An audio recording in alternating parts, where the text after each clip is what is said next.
কাল রাত থেকে হেভি স্নোফল হইতেছে।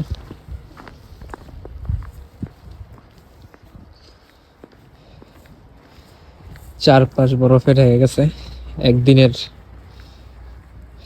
গতকাল রাতের স্নো এগুলো সব, এর আগে যা ছিল সব গলে গেছে।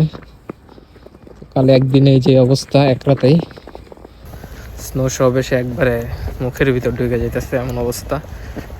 ভাবতেছি যে এই এক রাতে স্নোতেই এই অবস্থা, যখন কন্টিনিউয়াস ফুল মাস স্নো পড়বে তখন কি অবস্থা হবে। আনন্দে আনন্দে আসছি স্নো দেখতে, কিন্তু আনন্দ কয়দিন থাকে এটাই দেখার বিষয়। এখন জুমার নামাজে যাইতেছি।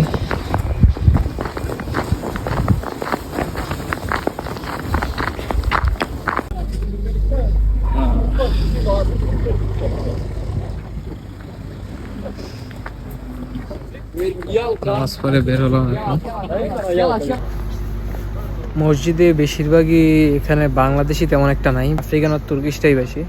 বাংলাদেশি এখানে মানে এই এরিয়ার রাস্তিল এরিয়ার যে মসজিদে নামাজ পড়লাম ওই জায়গায় বাঙালি খুবই কম।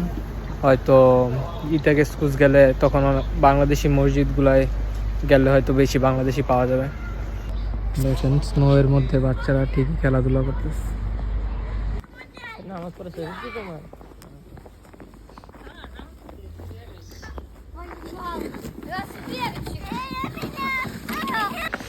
তো বাসায় চলে আসছি।